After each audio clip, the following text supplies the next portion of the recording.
guys. Wow, this is for Shana, Ayat, Valeria, LaShawn, DeWayne, and Timmy.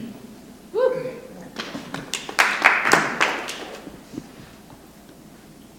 Deep down, there is an old man by the river, blue denim in his flow. If Martha's Vineyard had a stepchild, I would be there with the rusty picket fence glow. Desert sand to a black beach springer, ghetto Shakespearean clown, little shop of horror fanatic, daydreaming of beautiful girls from Skid Row with black guys singing downtown. Nuyorican exile, frozen Japan kicks, Jordan stacked next to a collection of homies locked up posing for Polaroid flicks, suffering from visions of grandeur, sucking the success out of pain, staring at dirty napkins, seeing the art in a coffee stain, cradle to the grave, distant coolness, red wine emo, 7:30 rudeness, Southside outlaw, flying cut sleeves, 80 blocks from Tiffany's on heavy rotated, YouTube bleeds blood, flooded with anti-social justice, sniffing gunpowder out of the barrel of a propaganda musket, immediate descendant of the cool, Vietnam draft, Boricua mixed with Lower East Side heroin, resulted in the aftermath. I'm from the house that Step It, Fetch It burnt down, lyricist lounge, poet laureate of the old hip-hop underground, son of drama, child of the bard, an English soldier at Agincourt, either die or go hard, kill or be martyred. Iambic pentameter on the regular so the gift goes farther. An Aristotle thug, dealing with the real. Plato is the enemy of the soul like a Def Jam deal. Would you look at that? There's so many people out there. After all the hard work, I'm finally here. The Tony Awards. Man, when they say this is the great white way, they sure aren't playing. Either they put some extra lighting out there, or there's a whole lot of white people in that audience. I'll accuse in 5 minutes and I'm going to crack this stage in half. I just wish I could go up there now because this anxiety is tearing at my nerves. I just hate waiting. Some artists suffer from stage fright. I suffer from not being on stage enough. They're rounding us all up stage left. Steve Coleman plays a hype man and yells, "Deaf poets, what time is it?" We all holler back. It's time to get live. It's time to represent. They announced the award for our category, the special theatrical event. And I'm thinking, oh shit. Here we go with the word special again. Ooh, you're so special. In a special case like yours, today we have a special on special needs. Isn't that special? They're passing the award around and it finally comes to me. I stare at the chromed out Antoinette Perry coin with glory and think to myself, damn, this is real. I won. I wish I could say a couple of words, but I look over to the orchestra pit and I can see an old violinist with a permanent hickey on his neck, getting ready to play right after Russell speaks. But whatever, I made it. And now I'm ready to shut down Times Square, where they are live broadcasting another moment for us spit kings to rock the Tonys. We get to the location. Metal cranes are swinging oversized video cameras around the stage set in front of the George M. Cohen statue. I jump up on stage and the cast all smile at me. Being the only performer born and raised in the city, and in all the prayers we had backstage, this is the one thing I'd always asked for. Tonight, the police barricades are all over Times Square. Traffic is stopped just so I can tell my story in TV timing. I'm in the heart of it all. Behind this city, there is a history of struggle. A beautiful struggle. These are my streets, my stories. How did I end up here? Staring down the fly-famed fashion district of 7th Avenue, looking left to my school trips that I took to Rockefeller Center. On my right, the famous arcade I played hooky at now sells eggnog lattes during the winter. I'm 2 miles away from the old unique boutique where my village people shopped, stomped, and housed their ways to Washington Square's cold benches. I can still smell the glazed yips, rib tips, messengering big checks from Goldman Sachs to the pre-9/11 post-car bomb of One World Trade, daydreaming of a Battery Park lifestyle. Instead, I had to put up with the punkness of a Park Slope sucker fame repertoire. Red Hook School Zone bullying, even now the bell tolls. From the Yusuf Hawkins aluminum Louisville slugger, banging against a black Bensonhurst pair of balls to the sound drops out my only year in high school, watching Abraham Lincoln cracking the Lincoln display orders to my first thought. No memory of mine can see further past. Can you see it? The sun-drenched sight, sound, and sandy flashing lights. Can you hear it? This is where I got it. This is where it all started. Coney Island beaches, Himalaya. Millie, because it's so hot out today, can we go to the aquarium quicker than I can plead? She lets me have it. Ghetto Puerto Rican style. What? ¿Qué tú crees? ¿De la mera la money? Yo no sé qué problema. Tú sí que joder. That's why they've been beating because the two of you juntos me ve la super con una loca. Yo fui a face to face. You know what they pay me? A los pelos de los panty míos y $100 a food stamps. If they don't take that at the aquarium, if you don't like it, que vete con tu pai because it's a good for nothing blanco desgraciado, concho. Believe it or not, she's actually in a good mood. My mother, Millie, is 5 feet full of tough tenderness, a rare, proudless Puerto Rican by way of a campo called Calle, rigorous, rebellious, reckless one born second out of 7 children chosen to sip the chilled chalice of the 1970s tough love supreme. But behind her bold boiling point, she loves me, so unconditional. So I say, okay, Millie, then can we go to the Himalaya ride the dance fee? I knew she would say yes. That's the only thing I liked about Coney Island in the summer anyway. Because the beach is a mess full of drunk lifeguards getting robbed under the boardwalk. The sand is like walking on hot coal, plus you got broken glass everywhere. So finally, when she couldn't get no more bronze, Millie gets up off a floral house blanket, folds it into a red, pleather, oversized purse, and we're off to the Himalaya. I love this ride so much. It would spin around in circles really fast in these up and down waves, then slow down and go backwards on request. The theme around the ride, all these painted mountains of snow with men skiing down the slopes, but it isn't the ride that people love about the Himalaya. It's the music. There's always a party outside, and the DJ will play all the latest and classic disco joints. So when me and Millie finally get to the Himalaya, it is packed with people from all over the city. We work our way into the flashy crowd, trying our best to stay on everybody's one, when all of a sudden the DJ plays my mother's favorite record, Ring My Bell. She grabs me by the hand, catches the beat, and we start doing our hustle. I look up and I see Millie staring at me with those baby brown pearls swaying a silk scarf tightly wrapped around her dark and lovely dyed curls with layaway jewelry. On her prison tattooed arms that she got from the Prenda lady, temping a loose grip towards the hook, that's when Millie lets go and gives her 10-year-old man-child the solo of his life. This moment of mine medium rare, so I don't let her down. Every shimmy, every shake, every slide, every glide slides in sync. The crowd tightens their sight. Black folks look at me crooked-eyed, give them my two-step, just get out of town look. It's like no one and nothing else exists, but they're so glad.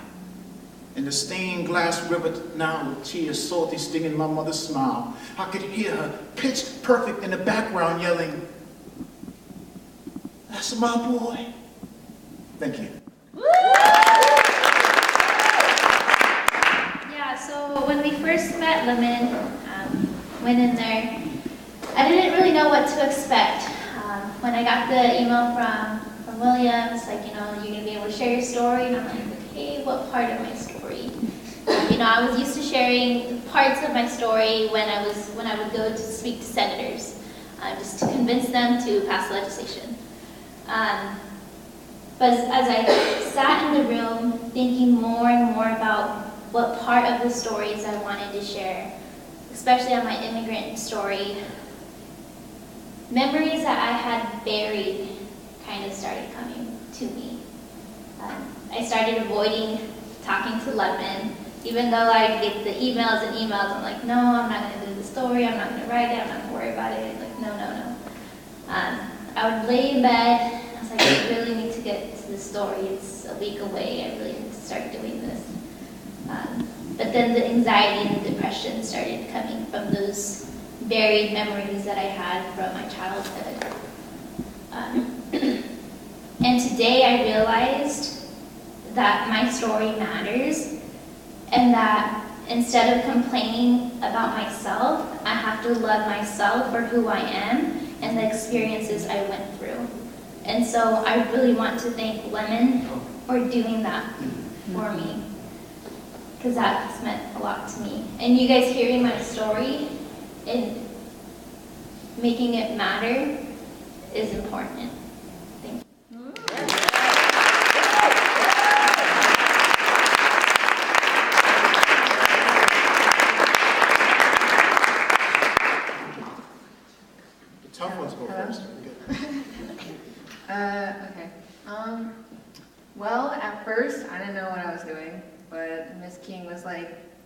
Shana, can you do this for me? And I was like, yes, because it's Miss King and I trust Miss King and she wouldn't have taken no as an answer anyway. So. Can we give the round of applause to Miss King? We're gonna keep it.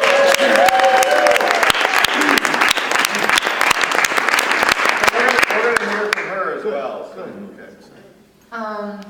So I just thought it was like another presentation about my perspective as being a Native American, blah, blah, blah, blah, like, you know, the same stuff I tell everybody. But, and I was like Val, I tried to avoid it. I was getting these emails from Will and Lemon, and then they got my cell phone number, so they started getting text messages, and phone calls, and voicemails. So I was like, okay. I suppose I'll answer. And then when I went to the first meeting with Lemon, I was just like, why am I here? And so I just put on this front like I always do, and he even noticed. He called me cold-blooded. And but I started getting into it because he made me tell my story differently than I always do.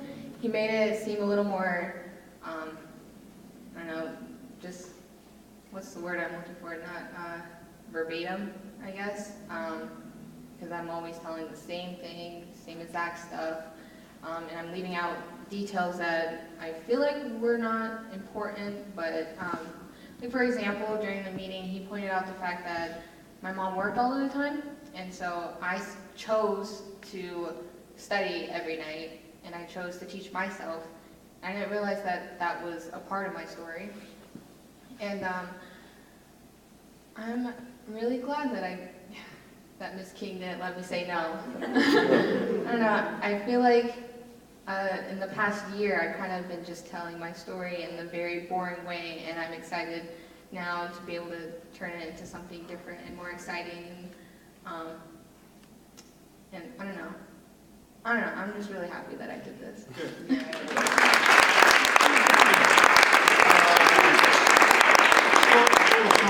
just want to chime in and talk to you guys about Valeria and Shana. And the relationship I have with students, it's not that you guys are difficult, it's that my job is to show up, right? It's like, again, you know, I like chasing you guys down. You know, it's like it means something to me. You know, it's not like I'm chasing 30 students down, I'm just chasing a handful. And I feel like I wanted to be chased down, like I wanted to feel important. I wanted people to come after me and say, no, you have a voice, you speak for many. And so thank you so much for picking up the phone eventually. Well, and if I just, as I understand the process, you were one camp visit to campus, right? A meeting with them. Yeah, it was, I came down here for just 2 hours. Okay. Wow. Okay. And but I love that. I love feeling like that's the belief you have to keep as a human being. Right. And then you rehearsed with them last night? Yeah. Okay. Okay. This morning. Yeah. LaShawn. My twin. Well, for me, first and foremost, it was totally different. I was reaching out to him more than he reached out to me. You know how many phone calls you got missed by me? I don't want to see you shake your head. The process of working with LaShawn was you don't pick up the phone, you do FaceTime.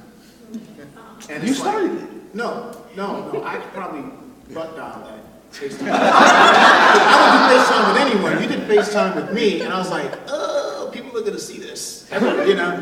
But I enjoyed it. Thank you. All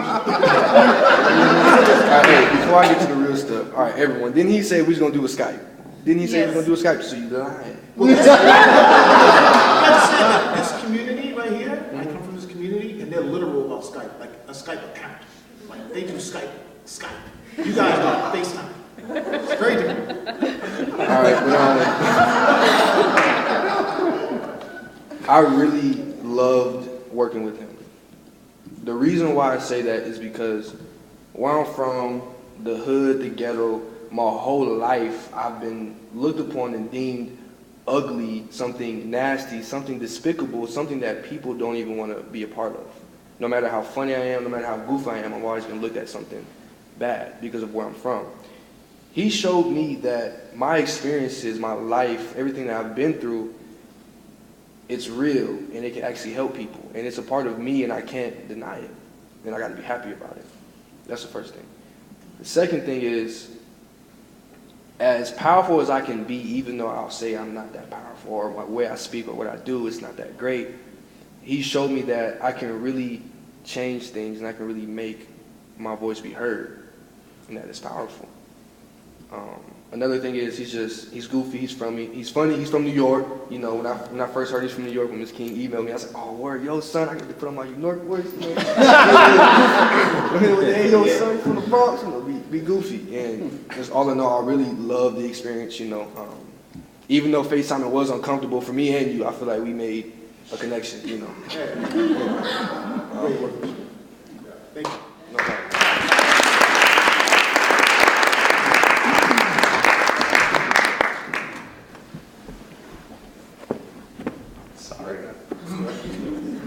Yeah, so the process for me,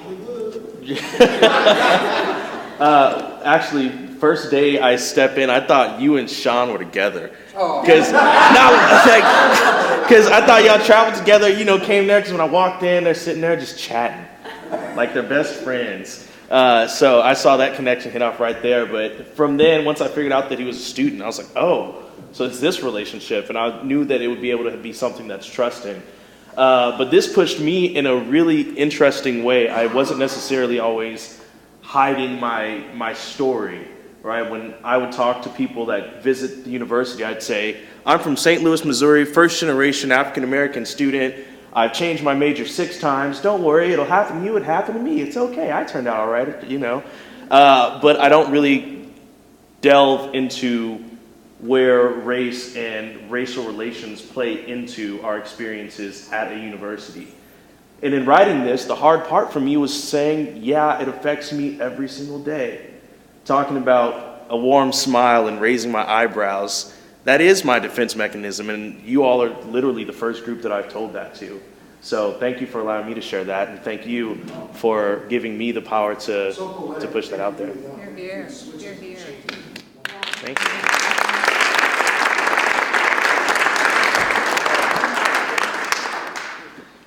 So I came at the experience from the perspective of a writing teacher, so I told Lemon on the phone first time to talk, look, I'm going to give you some writing, it's probably not going to be good. He said, you know, bad first drafts are a good thing, and so I just told him to attack the pieces that I gave him, and he cut my stuff up, and it was a fun time. I've always appreciated people really like getting after me in my writing. I'm someone who likes to take all the writing process like in huge bites, and he was willing to work with me. And, you know, the one-on-one meetings that I had with him was real easy to establish a personal connection where, you know, even the toughest critiques were something that were coming from someone who I really trusted with not only the words, but like the story that comes with the words. So I was just really impressed by the way that Lemon handled the whole process. Yeah.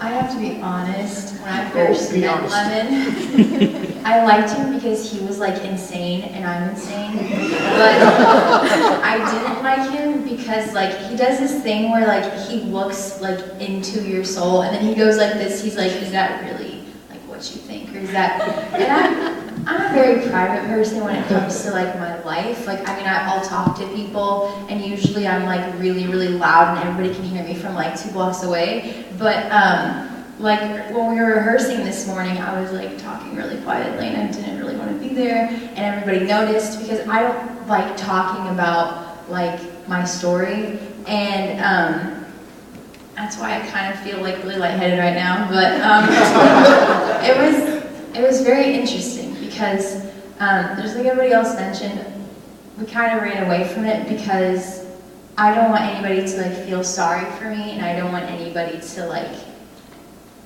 view me as something that I don't want to be viewed as. And I think that's why often like I'm so good at like being fake and like pretending that I'm just so confident and so real when I'm really not. But like I rewrote it a whole bunch of times because like I've lived a pretty interesting life. And then I decided I'm still going to run away with it and like not actually write about my life, but just kind of write about a fake person who is actually me. I don't know if y'all picked up on that, but it was a great experience. Like, I kept everything that I wrote. I'll never let anybody see it, of course, but I kept it and I reread it, and it was just like Val said, it was really good because it's like once you face the things that you don't really want to talk about, it really just kind of, I don't know, kind of like opens you up in a way. I don't know if like chakra would be the right word here, but I feel like it is. It just makes you like more open and honest with yourself and more okay with yourself. So yeah, that was definitely epiphany, writing all that stuff down, even though, yeah, it was so good. It was a good time. So thank you for coming out to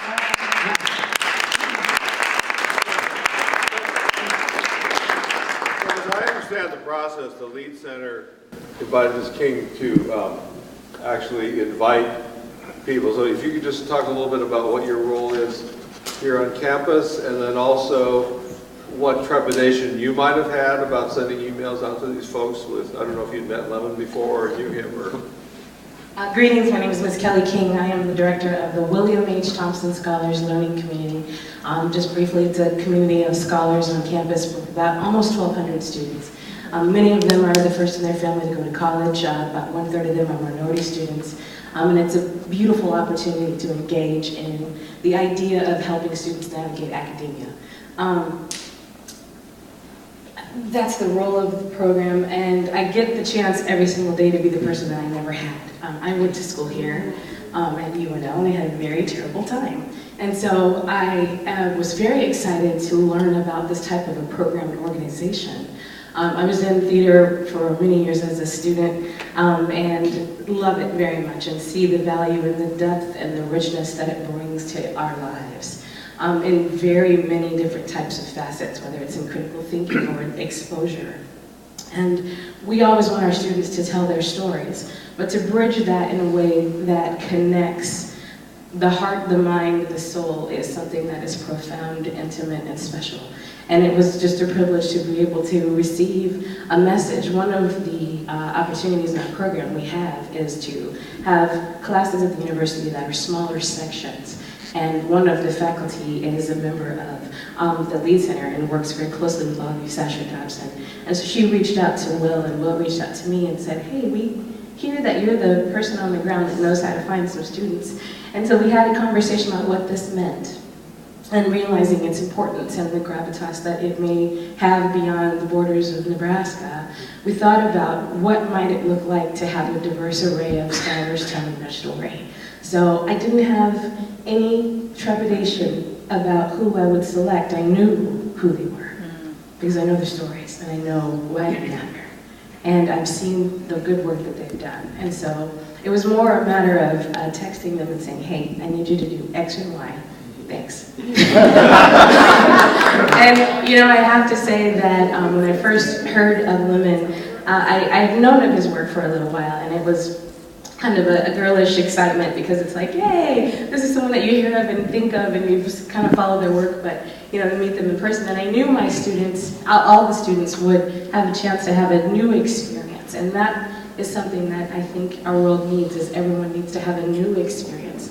Re-engaging with themselves, thinking about who you are, what you're doing, why you're doing it. So I appreciate the students, I appreciate you, Lemon, and I appreciate this opportunity with the Lead Center and Hicks and Lead, and all of you that are here. I hope that some of the things that you've heard or all of the things that you've learned will go with you as you do your practices, as you think critically about the need for diversity and inclusion to be at the forefront and to be so paramount in the work that you all are doing. It's necessary, it matters beyond entertainment. Thank you so much.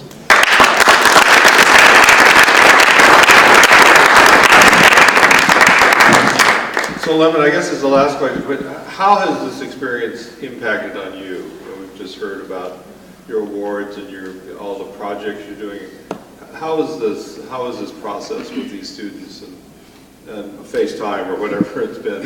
How has this impacted on you? Well, this one has been special because I think this is the first of many. I have a strong, I am part of great mentorship. You know, I came up with a lot of great people in my life. I took the road less traveled as an artist. You know, I didn't really go to school for it, but I would get an experience, a master's experience, where, you know, a lot of my teachers and friends and peers all were working artists. So they were teaching me how to work. And to be able to share that, and to finally share it here while I'm working. See, that's the thing, is that I'm actually working and feeling like I don't need to do this, I want to do this. Because I don't have the schedule for this. But I want to do this work.